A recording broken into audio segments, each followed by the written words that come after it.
Hello friend, मैं हूं आपका दोस्त शोएब और मैं आज इस वीडियो में बात करने वाला हूं रैम सेक्शन के बारे में।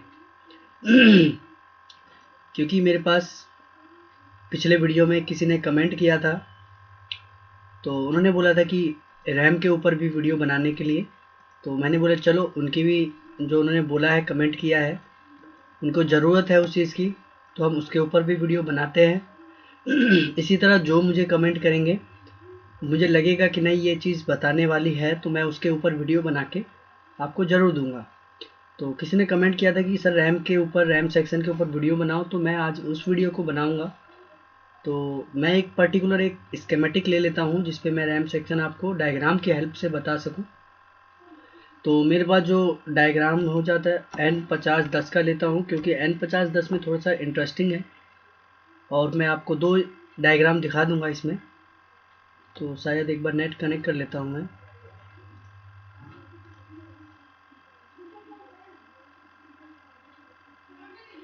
शायद नेट कनेक्ट नहीं है मेरा। तो N5010 का डायग्राम मैं देख लेता हूँ, मेरे पास अगर पड़ा होगा कहीं पे। तो N5010 आपको पता है कि फेमस बोर्ड होता है डेल का, जो काफ़ी चर्चित में रहा ये बोर्ड। तो उसी के बारे में रैम सेक्शन पढ़ेंगे और इसमें मैं आपको इंटरेस्टिंग चीज़ क्या दिखलाऊंगा, आप गौर करना। क्योंकि जब रैम सेक्शन हम पढ़ रहे हैं तो कुछ यूनिक होना चाहिए रैम सेक्शन, क्योंकि आप सबने रैम सेक्शन के बारे में ज़रूर पढ़ा होगा। तो रैम सेक्शन कुछ खास होता नहीं है, तो इसीलिए लोग ज़्यादा बताते नहीं है। सिस्टमेटिक में भी आपने देखा होगा रैम सेक्शन के ऊपर वीडियो नहीं है। ठीक है, तो मैं रैम सेक्शन के ऊपर अगर वीडियो बना रहा हूँ तो कुछ अलग होना चाहिए जो आपको अच्छा लगे, इंटरेस्टिंग लगे, समझ में भी आए। तो इसलिए मैंने N5010 को लिया है। और N5010 जो है मेरा ये फर्स्ट जनरेशन का डायग्राम है, क्योंकि मैंने ये अरेंडल जो होता है ये फर्स्ट जनरेशन की पहचान होती है। PCH आर्किटेक्चर का मदरबोर्ड है ये। और इस डिज़ाइन, इस कंपनी को, इस डेल 5010 के मदरबोर्ड को जो डिज़ाइन किया गया है वो डेल के बोर्ड ने, विस्ट्रॉन कॉरपोरेशन की कंपनी ने इस डायग्राम को बनाया है। ठीक है, तो रैम का सेक्शन कहाँ पे है? तो रैम का सेक्शन आप इस ब्लॉग में देख सकते हैं कि रैम का सेक्शन किस पेज के ऊपर है। तो ये क्या है, मेरा पावर से VCC कोर, ये CPU कोर की सेक्शन पेज नंबर 47 पे है। 1.05 VTT ये अलग वोल्टेज होता है, ये आपका 3.5 हो गया। और 1.5 सर्च 0.7, तो ये आपका जो 50 नंबर पेज, ये 50 क्या है, ये पेज नंबर है। जो टोटल आपका 92 है, 50 पे आपका रैम सेक्शन के बारे में दिया गया है। तो मैं यहाँ पे जाकर 50 टाइप करके एंटर करूँगा। तो मैं कहाँ पे पहुँच गया? रैम के पेज के ऊपर पहुँच गया। ठीक है, रैम के ब्लॉक पे आ गया, जो कि आपका पावर प्लान रेगुलेटर 1.5 वोल्ट इसके ऊपर है और 0.75। तो 1.5 जो है वो DDR3 के अंदर लगती है। तो आपको पता होगा N5010 में जो रैम लगती है वो DDR3 होती है। तो DDR3 के अकॉर्डिंग जो वोल्टेज बनेगा वो DDR3 पे 1.5 वोल्टेज बनता है। ठीक है, तो 1.5 वोल्टेज। ठीक है, तो अब ये जो मेरी आईसी है वो ये आईसी है मेरी।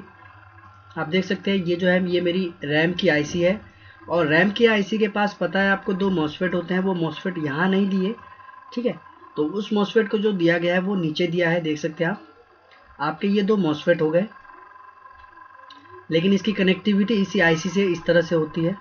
अपर गेट एंड लोअर गेट जो है आपकी रैम आईसी से कनेक्टेड है। तो हम अभी क्या करेंगे इसमें, हम इसमें देखेंगे कि हमारी जो ये रैम आईसी है इसका क्या रिक्वायरमेंट है रैम का वोल्टेज बनाने के लिए। रैम का वोल्टेज कब बनेगा, कौन कौन सी पिन पे किस किस चीज़ का वोल्टेज आएगा, कौन सा सिग्नल आएगा, कौन सा पावर गुड है। ठीक है, तो एक एक करके हम इस रैम आईसी की डिटेल देखते हैं। तो पहले मैं आपको ये बता दूं कि ये जितना भी अभी ये सेक्शन आप देख रहे हैं ये बोर्ड पे नहीं है। मतलब ये मॉसफेट है, ये मॉसफेट है, ये आपका छोटा ट्रांजिस्टर है, ये रजिस्टर है। ठीक है, ये रजिस्टर है, ये कैपेसिटर, तो ये कुल मिला के बोर्ड पे नहीं लगा हुआ है। ठीक है, तो इस सेक्शन को आप साइड कर दो। आपके पास बचा सिर्फ ये वाला सेक्शन और एक नीचे मॉसफेट का सेक्शन। ठीक है, आपको सिर्फ ये दो सेक्शन को पढ़ना है, क्योंकि जहाँ पे DY लिखा होता है उसका मतलब होता है नॉट इंस्टॉल्ड। ठीक है, वहाँ पे कंपोनेंट नहीं लगा हुआ है, तो जब कंपोनेंट ही नहीं लगा तो आपको चेक करना कि क्या जो होता है, ठीक है। तो इसके लिए हम इसी को पढ़ेंगे, सिर्फ रैम आईसी को। तो रैम आईसी को मैं थोड़ा जूम कर लेता हूँ। और हाँ फ्रेंड, मेरी ना गले में थोड़ी सी हिचकिच हो गई है, तो इसलिए आवाज़ में थोड़ी सी दिक्कत हो रही है, ठीक है। तो आई होप आप एडजस्ट कर लेंगे। और मैं साफ साफ बोलने की कोशिश करूंगा जिससे आपको समझ में आएगा। तो इससे थोड़ा सा और जूम कर लेता हूँ मैं। तो ये जो रैम आईसी आप देख सकते हैं, रैम आईसी आपको दिख रहा होगा। तो इस रैम आईसी पे जो रैम की पर्टिकुलर आईसी है वो है TPS 5116। तो TPS 5116 की जो आईसी होती है वो रैम की आईसी होती है। अगर किसी भी बोर्ड में लगी हुई है तो आप जो आज पढ़ोगे, मैं जो आपको इस रैम की डिटेल बताऊंगा, वो हर TPS 5116 वाले बोर्ड में सेम होगा, ठीक है। तो आप एक चीज़ याद करें कि जो अंदर का अगर आप याद करते हैं आईसी की पिन नेम, अंदर की आईसी का, जैसे ये नाम अंदर है, अगर इसको आपने याद कर लिया तो ये किसी भी मदरबोर्ड में आ जाएगा, तो आप इसको भूलोगे नहीं। हाँ, अगर आपने बाहर का नाम याद किया है तो बोर्ड के अकॉर्डिंग वो चेंज होते रहेंगे, तो आप कंफ्यूज होते जाओगे, ठीक है। तो आपको करना क्या है कि जो आईसी आती है, कोई सी भी आईसी हो, चाहे चार्जिंग आईसी हो, चाहे स्टेप डाउन आईसी हो, चाहे रैम आईसी हो, चाहे कोर आईसी हो, कोई सी भी आईसी है, अगर उसको आपको याद, मतलब पिन नेम याद करना है आपको, तो उसके पिन नेम जो है आईसी के इंटरनल नेम को याद करना है, आईसी के अंदर वाले नाम को याद करना है। बाहर के आईसी के बाहर जो स्कीमेटिक की लैंग्वेज होती है उनको याद नहीं करना, क्योंकि स्कीमेटिक जो है अपनी लैंग्वेज चेंज करते रहते हैं, ठीक है। तो हम इसमें देख रहे थे कि इसकी सबसे पहले वेकअप सप्लाई क्या है। तो वेकअप सप्लाई रैम आईसी की जो बनती है वो बनती है 5 वोल्ट ऑलवेज। 5 वोल्ट ऑलवेज क्यों बनती है? देखो, मैं जो बताता हूँ मैं थ्योरिकल नहीं बताता हूँ, मैं प्रैक्टिकल उसको प्रूफ करता हूँ, ठीक है। उस नज़रिए से आप देखोगी तो आपको दिमाग में फिक्स हो जाएगा, किसी भी चीज़ को याद करने की ज़रूरत नहीं है। जैसे मैंने अभी बोला, रैम की जो वेकअप सप्लाई होती है, रैम की जो पहली फर्स्ट सप्लाई होती है वो 5 वोल्ट होती है। वो क्यों होती है? जैसे कि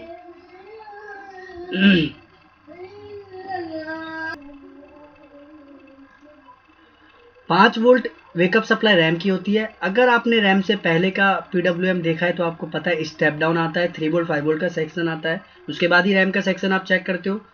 तो जो 3 वोल्ट 5 वोल्ट का सेक्शन है उसको वेकअप सप्लाई कहाँ से मिलती है, मतलब उसको फर्स्ट सप्लाई कहाँ से मिलती है? जैसे चार्जिंग आईसी है, उसको पहली सप्लाई कहाँ से मिलती है? तो चार्जिंग आईसी जो अगर स्टार्ट करें तो चार्जिंग आईसी की पहली सप्लाई 19 वोल्ट होती है। वो क्यों होती है?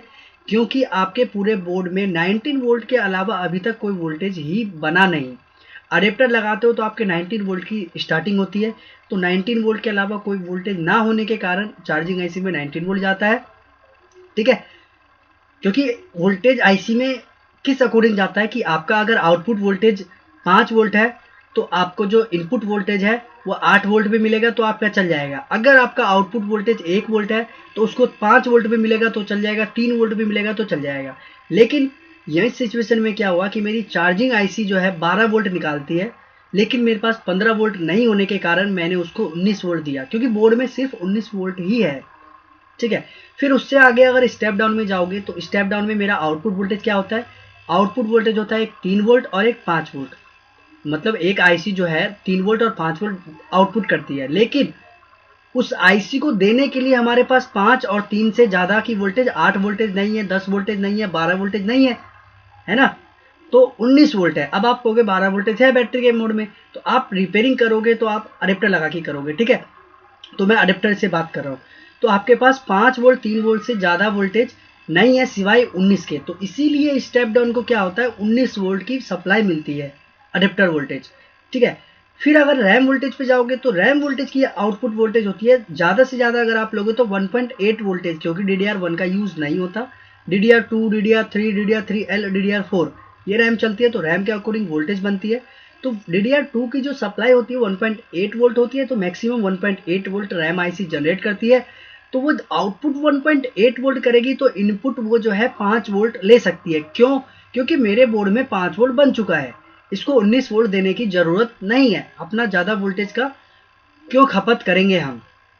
तो आईसी क्या करती है, आउटपुट वोल्टेज को डिसाइड करके उसको इनपुट दिया जाता है। अगर इनपुट वोल्टेज आउटपुट वोल्टेज से 2-3 वोल्ट ज़्यादा हमारे बोर्ड में ट्रैवल कर रहा है पहले से, तो वही वोल्टेज आपका इनपुट वोल्टेज बनेगा पर्टिकुलर उस आईसी का। तो इसीलिए इस रैम आईसी की जो इनपुट वोल्टेज है, वेकअप सप्लाई है, फर्स्ट वोल्टेज है, वो 5 वोल्ट ऑलवेज, जो कि स्टेप डाउन का कॉइल वोल्टेज से सीधा इस आईसी के पर्टिकुलर पिन के ऊपर आता है। ये चीज आप याद रखना कि कभी भी रैम आईसी का वेकअप सप्लाई या फर्स्ट वोल्टेज 19 वोल्ट नहीं होता, जैसे आपने चार्जिंग सेक्शन में, स्टेप डाउन सेक्शन में देखा है। तो ये पहला चीज था आपके समझने के लिए कि इसको सप्लाई जो है 5 वोल्ट मिलेगी। अब वो कौन सी है, तो इस पिन में आपको नाम मिलेगा। तो इस पिन में मैं नाम देख लेता हूं कहां पे है इसकी वेकअप सप्लाई। तो वेकअप सप्लाई जो है इसकी, ये पिन नंबर 14 है। पिन नंबर 14 पे आप देख सकते हैं ये 5 वोल्ट ALW है, जो कि आपके स्टेप डाउन का नाम होता है। अगर आपने देखा है स्कीमेटिक को, थोड़ा सा पढ़ा है, तो आपको पता है कि यही नाम आपके वॉल्वेज होता है। एक तो ये हो गया, और एक आप देख सकते हैं ये 14 नंबर। इंटरनली नाम जो है वो दोनों सेम है, लेकिन वोल्टेज भी आपका लगभग सेम है। ठीक है। तो जो वेकअप सप्लाई होती है वो ये होगी, क्योंकि हमेशा वेकअप सप्लाई पे एक रजिस्टर का पुल अप वोल्टेज होता है, रजिस्टर से होकर ही वेकअप सप्लाई मिलती है, अगर आपने गौर किया होगा तो ये 5.1 ओम का रजिस्टर लगा के 5 वोल्ट को पिन नंबर 14 पे देता है। और इसी तरह इसका जो ज्वाइंटिंग पॉइंट है वो इस तरफ भी जाता है, और पीआर 5002 को पार करके ये ILIM के ऊपर भी जाता है। तो ये ILIM क्या है, ये ILIM जो है ये एक सेटिंग है, मतलब कि इस आईसी की सेटिंग है। इसको आउटपुट देने से पहले अपने अंदर कुछ सेटिंग करनी पड़ती है। तो पर्टिकुलर उस सेटिंग के ऊपर क्या वोल्टेज होगा वो हमें फिक्स नहीं होता है, वेरिएबल होता है। आज आपने इस बोर्ड में देखा कि ILIM पे 5 वोल्ट है, कभी कभी ILIM पे 2 वोल्ट होता है, कभी कभी 1 वोल्ट होता है, कभी कभी ग्राउंड होता है। तो जो वो वोल्टेज फिक्स नहीं होता, उसे हम कैसे चेक करेंगे, उसे हम आगे की तरफ लेके चलेंगे और देखेंगे कि इसके साथ क्या चीज़ कनेक्टेड है। तो उसके अकॉर्डिंग हमें वोल्टेज देखना होता है। जैसे अभी ILM पे 5 वोल्टेज का पुलअप के तौर पर कनेक्टेड है, लेकिन फर्स्ट वेकअप सप्लाई हमारी ये है। सेकंड आपको ये देखना है, क्योंकि ये भी सेम है, तो आपको ये वोल्टेज अगर नहीं मिलेगा तो इंटरनली सर्किट काम नहीं करेगा।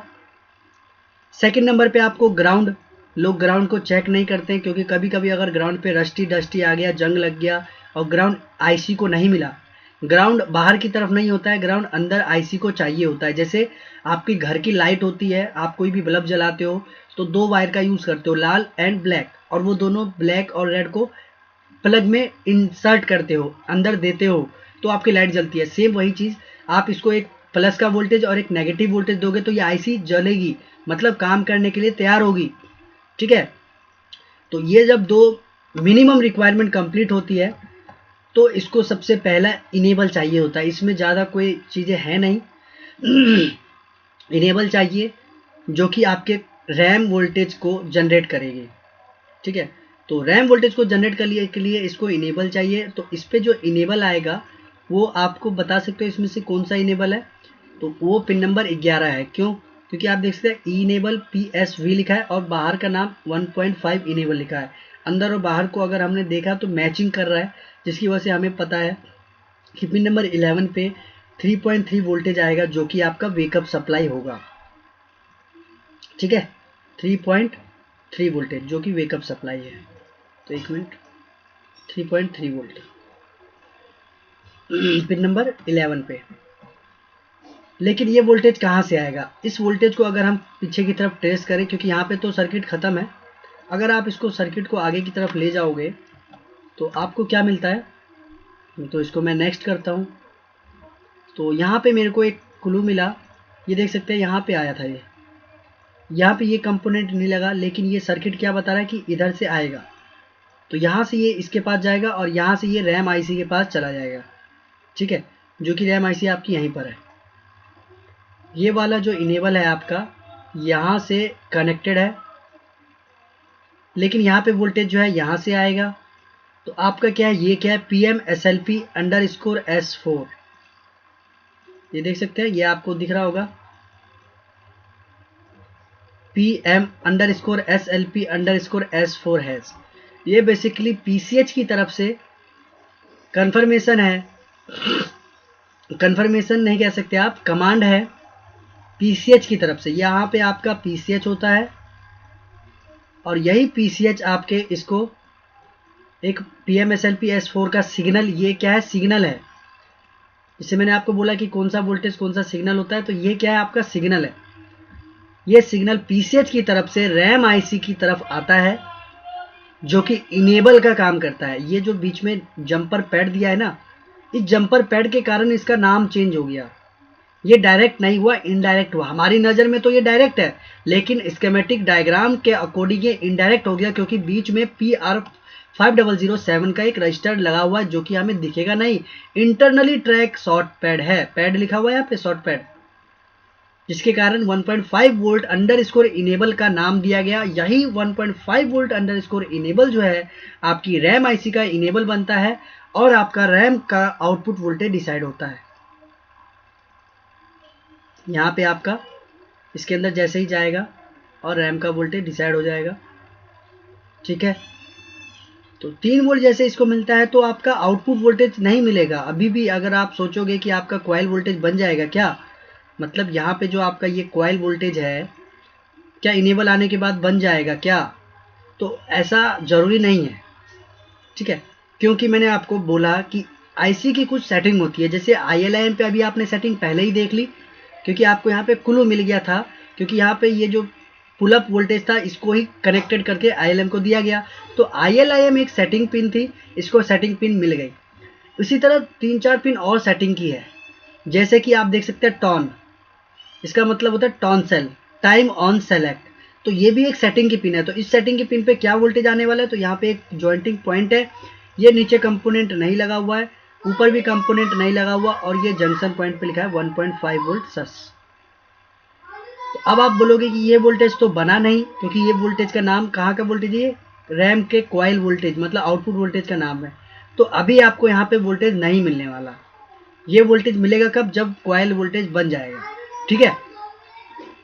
हमें इसमें परेशान नहीं होना कि यार ये वोल्टेज तो बना नहीं, आउटपुट वोल्टेज, और यहाँ वोल्टेज नहीं मिल रहा है। लेकिन किसी ने बोला है कि टॉन सेल पे वोल्टेज होना चाहिए, ठीक है। क्योंकि अगर आप दूसरे बोर्ड पे जाओगे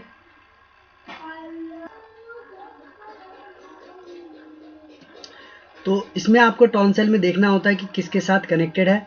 तो 1.5 वोल्ट जो कि रैम का वोल्टेज होता है, अभी नहीं बना, तो आपको अभी नहीं मिलने वाला है, ठीक है। फिर दूसरी अगर मैं दिखलाऊँ आपको कि इसकी जो सेटिंग पिन होती है, सेटिंग से पहले मैं आपको एक रेफरेंस वोल्टेज दिखलाता हूँ, जो कि एज ए LDO के रूप में माना जाता है, ठीक है। तो रेफरेंस वोल्टेज जो कनेक्टेड है आपका VDDR रेफरेंस, तो ये रेफरेंस जो है वोल्टेज कितना होता है, तो जितना आपका रैम वोल्टेज है उसका आधा वोल्टेज समथिंग यहाँ पे बनता है। अगर 1.5 है तो 0.75। लेकिन अगर आप ये ना सोचें कि ये 0.75 रैम का VTT वोल्टेज है, ये एक रेफरेंस है, जो कि आपने हर बोर्ड में देखा है, चार्जिंग IC में देखा है, स्टेप डाउन में देखा है, उसी तरह रैम के अंदर भी रेफरेंस है। ये रेफरेंस एज ए LDO माना जाता है। तो वोल्टेज जो आपको ये मिलेगा, VTT वोल्टेज अलग होता है, वोल्टेज सेम होता है लेकिन वो अलग है, और रेफरेंस एक अलग वोल्टेज है, ठीक है। तो ये वोल्टेज भी आपको मिलना चाहिए। ये वोल्टेज तो आपको पहले ही मिलना चाहिए। जैसे मैंने आपको बोला कि फर्स्ट नंबर पे ये है, सेकंड नंबर पे ये ले लो, थर्ड नंबर पे इसको ले लो, और फोर्थ नंबर पे आपको इनेबल चेक करना है। और उसके बाद जो है सेटिंग में कोई नंबर नहीं दिया जाता है, कोई सा भी सेटिंग पहले आ सकता है, ठीक है। जैसे कि अभी मैं इसमें ILM पे, अभी मैंने बोला कि ये चेंज होते रहते हैं, कभी ग्राउंड होता है, कभी पुल अप वोल्टेज हो गया, कभी ये रेफरेंस का वोल्टेज ILM पे चला गया। अब टॉन सेल की देख लो, टॉन सेल जब तक कॉइल वोल्टेज नहीं बनेगा, जब तक वोल्टेज नहीं मिलने वाला है। लेकिन कभी कभी टॉन सेल पे रेफरेंस का वोल्टेज का पुलअप होगा, 19 वोल्ट का पुलअप होगा, ठीक है। तो ये हमें चेंज मिलते हैं, तो इसलिए सेटिंग में कोई वैल्यू वेरिएशन नहीं कर सकते कि पहले नंबर पे सेटिंग ये आएगी, दूसरे नंबर की सेटिंग ये है। सेटिंग का कोई सीक्वेंस नहीं होता। फिर उसी के बाद अगर कोई और सेटिंग हमें दिखता है, तो जैसे कि अभी देख लेते हैं, हाँ ये देख सकते हैं आप, यहाँ पे है एक सेटिंग, अंदर तो लिखा हुआ NC हैज, मतलब नॉट कनेक्टेड। लेकिन अगर बाहर देखें हम, तो बाहर क्या बता रहे हैं कि PR5006 के साथ एक पावर SRC 1.5 वोल्ट। ये पावर SRC 1.5 वोल्ट क्या है? तो पर्टिकुलर मैंने अभी तक जो रैम IC देखी है N5010 में, कि रैम आईसी को 19 वोल्ट मिलता है, लेकिन मैंने शुरू में ही आपको बोला कि ये 19 वोल्ट इसका वेकअप सप्लाई नहीं बनता, मतलब वो इसको ऑन करने का काम नहीं करता 19 वोल्ट। ये 19 वोल्ट जो रैम आईसी के अंदर आ रहा है ये एज ए सेटिंग का है काम, या एज ए इंटरनली किसी चीज़ का काम के लिए ये 19 वोल्ट है। अब 19 वोल्ट कैसे है, यहाँ तो पावर एसआरसी अंडरस्कोर 1.5 लिखा है, तो पावर एसआरसी का मतलब होता है 19 वोल्ट, आपको पता है सीएलआर का नाम है। 1.5 वोल्ट जो आपका कॉइल वोल्टेज है, ये यहाँ पे ये बता रहा है कि 1.5 वोल्टेज के लिए 19 वोल्ट है, ठीक है। लेकिन ये एक्चुअल में 19 वोल्ट है, जो कि पुलअप 620 किलो ओम रजिस्टर से होते हुए पिन नंबर 12 के अंदर जाएगा। ये वोल्टेज भी आपका N5010 में मिलना कंपलसरी है। अगर ये नहीं मिलेगा तो आपका रैम आईसी माल फंक्शन करेगा, मतलब उल्टे तरीके से काम करेगा, या हो सकता है कि आपको रैम वोल्टेज जनरेट ना करे, ठीक है। तो ये एज ए सेटिंग समझना है आपको, क्योंकि मैंने बोला आपको। और अंदर भी आप देख सकते हैं एनसी लिखा हुआ है, कभी भी एनसी के ऊपर सप्लाई नहीं होती है, सप्लाई वीडीडी होती है, वीसीसी होती है, वीडीडी पी होती है, वीडीडी ए होती है, ठीक है ना। तो ये एक एज ए सेटिंग है। तो ये सेटिंग कंप्लीट होने के बाद अब आपका क्या है, ये बीएसटी जो कि आपका पीडब्ल्यूएम के साथ होता है, और हाई ड्रेन और लो ड्रेन पे जो पल्सेज स्टार्ट होगा, जो आईसी पल्सेज स्टार्ट करेगी अपनी, ठीक है। ये पल्स स्टार्ट होने के बाद आपका LX last number pin 20 number pin से क्या है, आपका आउटपुट डिसाइड होगा, जो कि एज ए पल्स आएगा आपके कॉइल पे, रैम के कॉइल पे जो है आपका वोल्टेज आएगा वो एज ए पल्स आएगा। आपको पता होगा कि जो है कॉइल के इनपुट साइड पे जो है पल्स आता है, लेकिन जैसे ही आप आउटपुट कॉइल से आउटपुट वोल्टेज ये पल्स पार होगा कॉइल की तरफ से ऐसे करके, तो ये स्ट्रेट हो जाएगा। जो कि आप मल्टीमीटर से वोल्टेज चेक करते हो तो आउटपुट पे वोल्टेज चेक करते हो, क्योंकि इनपुट पे अगर आप वोल्टेज चेक करते हो तो ये पल्स जो है आपको गलत इन्फॉर्मेशन देता है मल्टीमीटर में। क्यों? क्योंकि आप मल्टीमीटर को जो है डीसी मोड पे लगाते हो, और आप ये जो है पल्सेज ये एसी में होता है, ठीक है। तो इसलिए आपको गलत वोल्टेज मिलता है कॉइल के एक साइड में।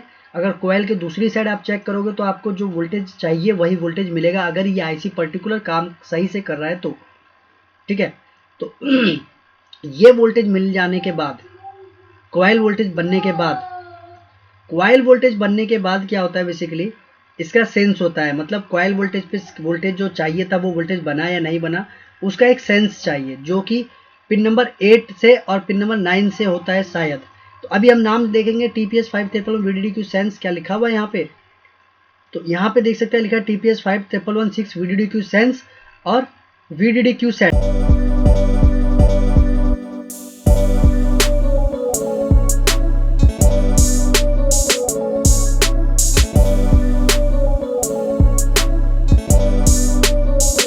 तो इसी वजह से मेरे को यहाँ पे दिक्कत हो रही है कि बार बार मैं इसको यहाँ से यहाँ ले जा रहा हूँ।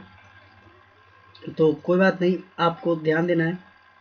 जो ये है आपका नीचे की तरफ है, यहाँ से कनेक्टेड है ये, और ये यहाँ से कनेक्टेड है।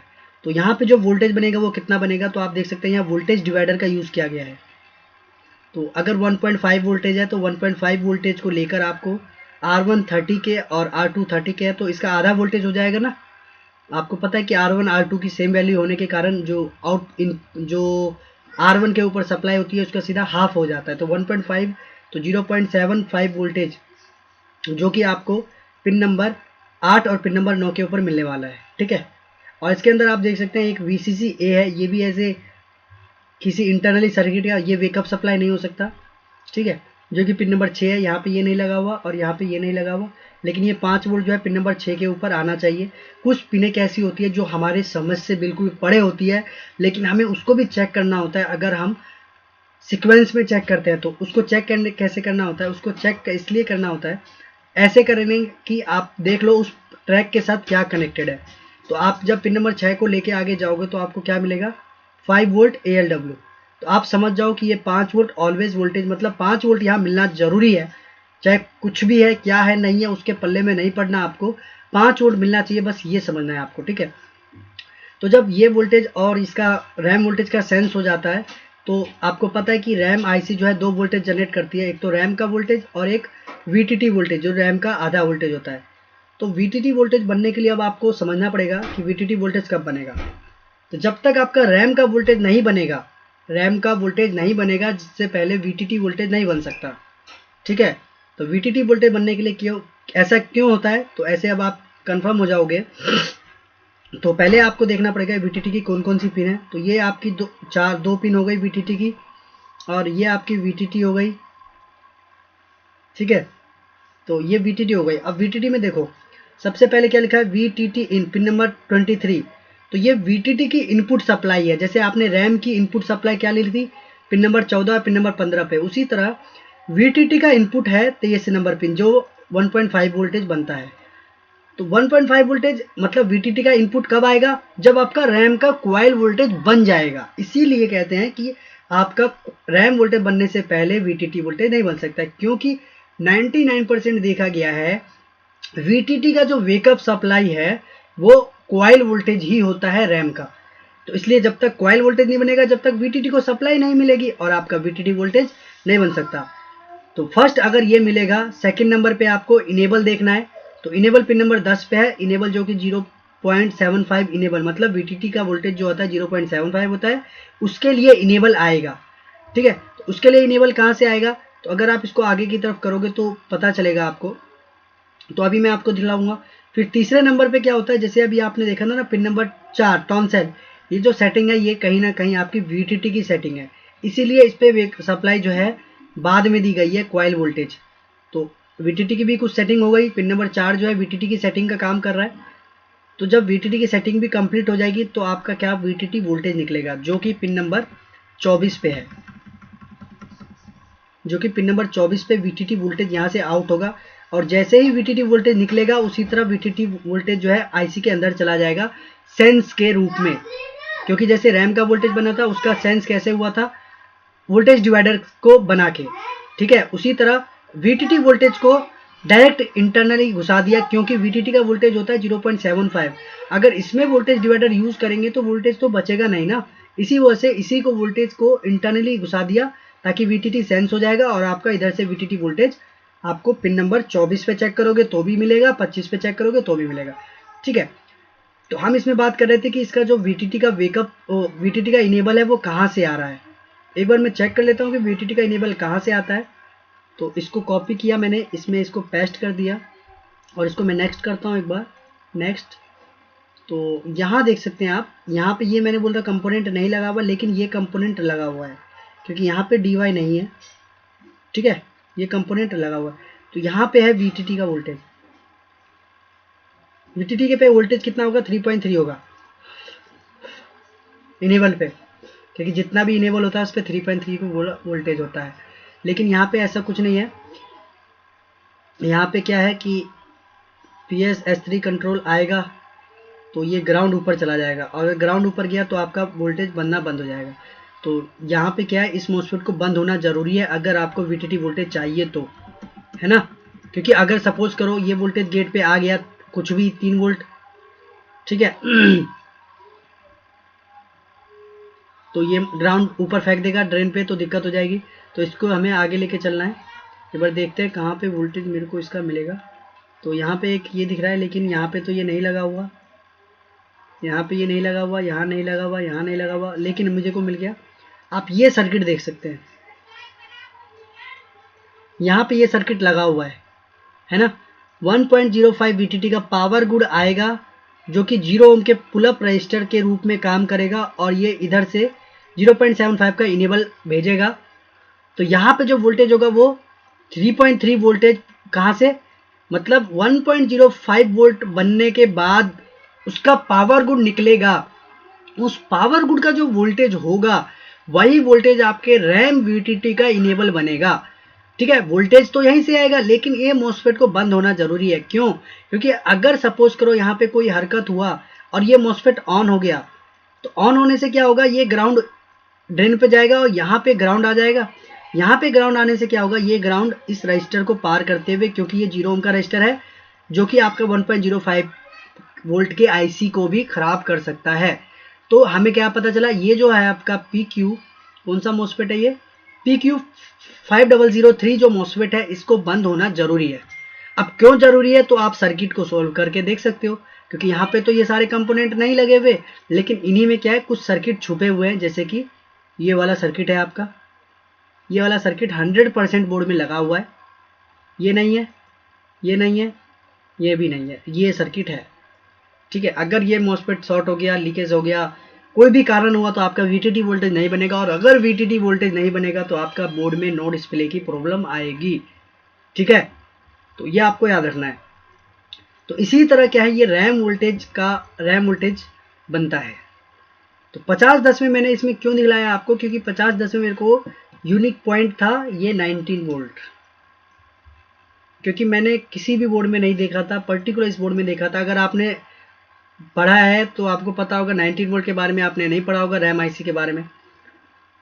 ठीक है, बहुत उन्हें पढ़ा भी होगा, लेकिन मैंने बहुत रेयर केस में देखा था, इसको स्टडी किया था। तो ठीक है, तो उसी तरह आपको ये रैम का सेक्शन पूरा होता है, और इसमें रैम के सेक्शन में कुछ है नहीं ज़्यादा, सिंपल ही है रैम का सेक्शन। ठीक है, आपको जिस तरह से मैंने बताया उस तरह से आपको समझना है। और यहाँ पे कुछ इन्फॉर्मेशन दी होती है स्कीमेटिक में, मैंने आपको बताया रखा है कि कुछ स्कीमेटिक में बहुत सारे बढ़िया बढ़िया पॉइंट होते हैं समझने के लिए। यहाँ पे VDD-Q सेट है कि अगर ग्राउंड होगा तो VDD-Q इतना वोल्टेज होगा, और VTT रेफरेंस हो गया DDR2 1.5। कोई बात नहीं, इसको छोड़ो, नेक्स्ट देखते हैं। ये हमारी IC थी 1.5 की, याद रखना TPS 51160 रैम IC होती है। तो आई होप यह वीडियो ये जो मैंने आपको बताया रैम IC के बारे में आपको समझ में आया होगा, और जिन्होंने मेरे को कमेंट किया था उनको भी ये वीडियो समझ में आया होगा। ठीक है, तो आपको अच्छी लगी वीडियो तो लाइक करें, सब्सक्राइब करें, क्योंकि मैंने देखा है यूट्यूब पे 40% लोग वीडियो देखते हैं लेकिन ना सब्सक्राइब करते हैं ना लाइक करते हैं। तो अगर आपको वीडियो अच्छी लगी तो आपको एक उंगली से आपके स्क्रीन पर टच करने पे आप कोई बुराई नहीं है ना, आपके लिए बेनिफिट है कि आपको वीडियो मिलती रहेगी ज़्यादा से ज़्यादा। ठीक है, आप मुझे भी अच्छा लगेगा कि आपने सब्सक्राइब किया, लाइक करते हो, तो मैं बढ़िया से बढ़िया जो वीडियो है एडवांस लेवल का भी वीडियो ला सकता हूँ। अगर आप मेरे को इंटरेस्टिंग लगते हो कि नहीं, मेरे जो सब्सक्राइबर हैं वो चाहते हैं मेरे को लाइक कर, पसंद भी करते हैं मेरे वीडियो को, चैनल को भी सब्सक्राइब करते हैं, क्योंकि मेरे पास यूट्यूब की हिस्ट्री होती है मेरे पर्टिकुलर चैनल की। तो मैंने देखा है कि उसमें 40-50% लोग जो है बिना सब्सक्राइब किए, बिना लाइक किए वीडियो देखते हैं। तो अच्छी बात है, वीडियो देखते हैं, नॉलेज को गेन ज़रूर करो, लेकिन आप उसको अगर सब्सक्राइब चैनल को करते हो तो मेरा भी प्रॉफिट थोड़ा सा होता है। ठीक है, तो आई होप आपको समझ में आ चुका होगा मैं क्या कहना चाह रहा हूँ। ठीक है, तो इस वीडियो को आज के लिए इतना रखते हैं। ठीक है, फिर मिलते हैं नेक्स्ट वीडियो में। तो thank you and bye bye.